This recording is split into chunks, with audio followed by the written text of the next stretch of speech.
Descubre tu futuro. Descubre un nuevo tú. Descubre Lord's University.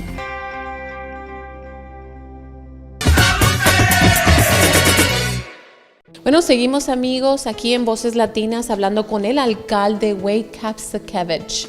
Lo puedo decir. Felicidades, Marisol.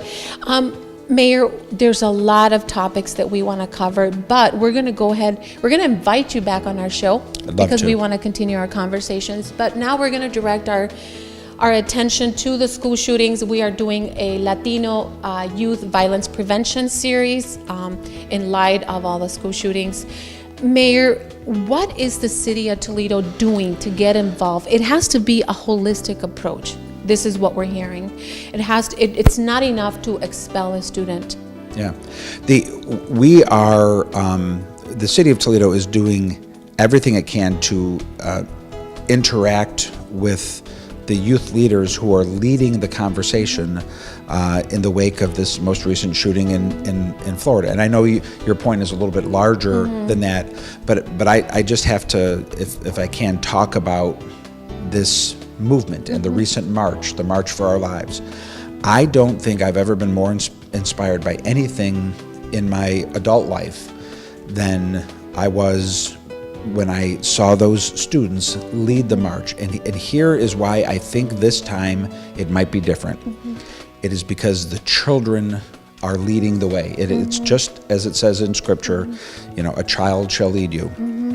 And the adults and the grown-ups have let down the next generation. They have screwed it up. They have shown an absolute unwillingness or inability to solve this issue. And what really inspires me is that what appears to be happening here is you have an organic movement of young people who have said, if you're not going to help us, if Congress isn't going to do anything, if the president doesn't care, the heck with all of you, we're going to do it ourselves. And the reason that I believe this has a chance of working this time is because they are taking the lead. And I went downtown when the march came to Toledo. I brought my son with me. I wanted him to learn.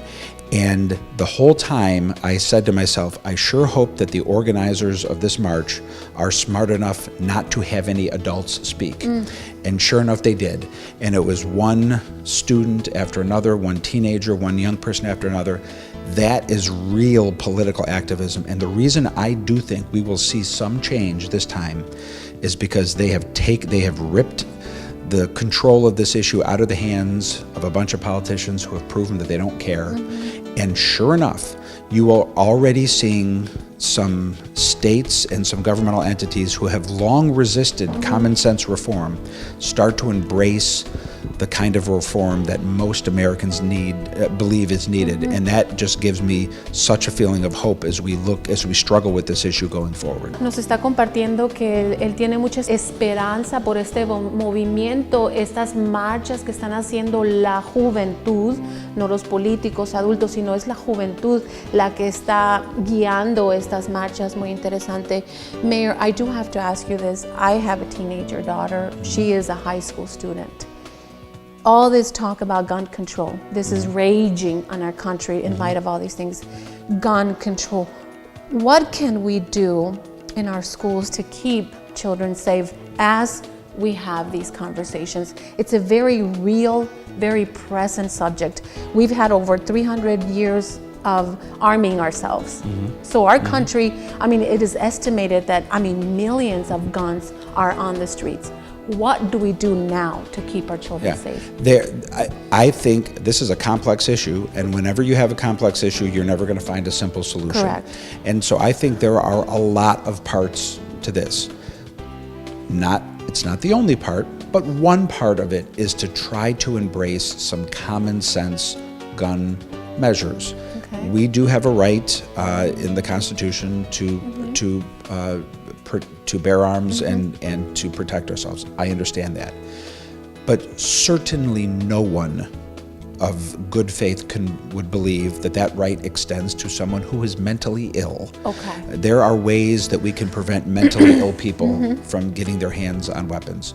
I believe that there is a movement that could see certain automatic high capacity weapons, these bump stocks, are I think an easy way to begin to bring some sort of sanity and common sense into the discussion.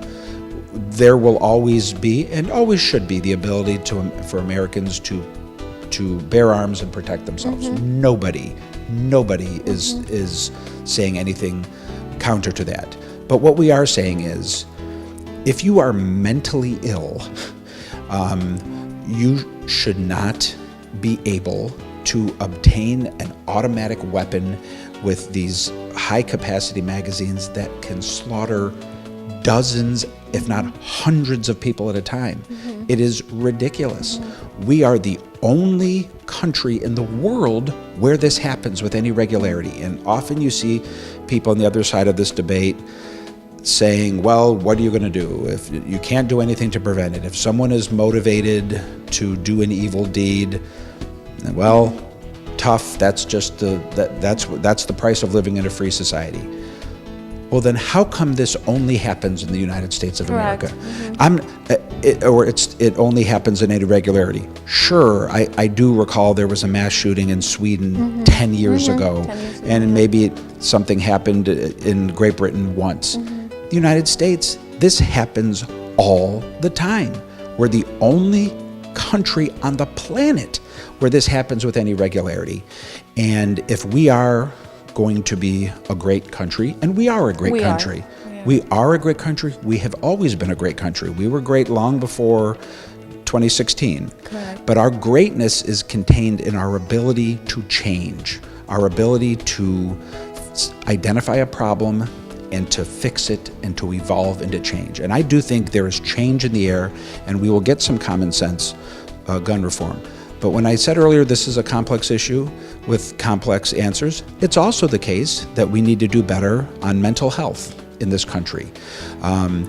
Here, trying to localize it just for a moment, there have been studies locally that show that about 60% of all of the individuals incarcerated in our county jail here in Toledo, 60%, 3 out of every 5, have a diagnosable mental illness.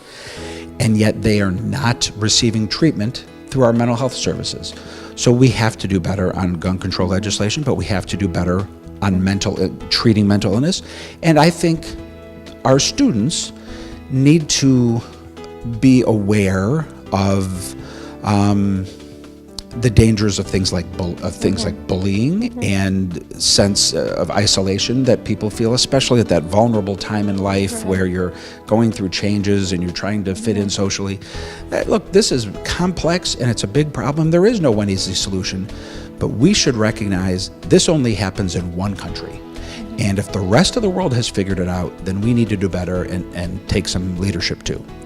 Correct. Bueno, su respuesta a mi pregunta, ¿qué es lo que hacemos, qué es lo que hace la ciudad para poder ser parte de la solución de esto? Y es un tema muy complicado, tiene muchas partes, pero lo que él compartió es de que nosotros tenemos que pautar y pensar en las leyes de tener un arma, que las personas con problemas mentales no deben tener la habilidad o la oportunidad de comprar algo tan fácil. It's so true, Mayor, that you said that. When I bought my gun, there was no background check. I could have been mentally ill. I just went there, paid for my gun, thank you very much, and I stepped away. I really believe that. I think we need to be thorough. Even if there's arms out there already, if there's guns, we need to be more thorough in investigating who we are arming. It's a complex issue, yeah definitely. I understand, and there's not going to be a simple solution. And there are those who say, and you're right, there's already so many guns out there, what can you possibly do? I understand all of that. But the alternative is to just throw up your hands and say, oh, well, I guess this is what we're going to have to deal with. This isn't what we're going to have to deal with. I don't want to deal with that. I don't want, that's exactly right. And I have a daughter who's starting high school next year, and I have a son 2 years behind her.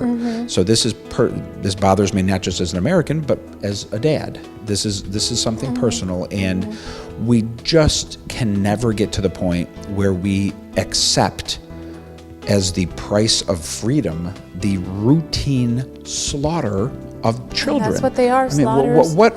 what are we doing as as a country. The rest of the world has figured this out, and yet we stubbornly continue to not change.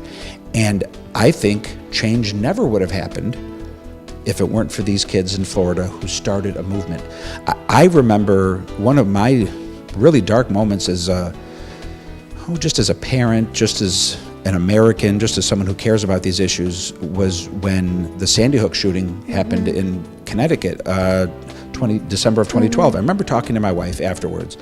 You're talking about, was it 25 or 26-year-olds who are cowering under their desks as they're being killed, and coming out, there was a bill introduced in Congress to make it more difficult for the mentally ill to get their hands on a weapon.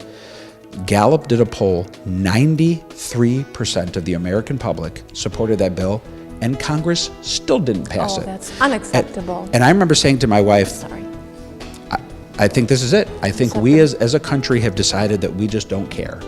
And I had lost hope that we were ever going to have sanity on the gun control issue until these kids in Florida have come and have re-energized me and re-engaged my hope in America that maybe we can get some change. And if change happens here, it's certainly not going to be because Congress or the president have lifted a finger to do anything. It's going to be because finally the children of this country have said enough is enough. If you won't solve the problem, we will. That is the most important part of the movement that is happening, is who is leading it. And the fact that you already see the governors of Ohio and Florida, governors who in the past were not open-minded on reform, have already come out in the wake of this movement and started to embrace the sort of common sense reform that I think is needed. And hats off to these kids who have started a movement that for the first time in our nation's history, I think is going to bring about some change. That's wonderful. That's very encouraging.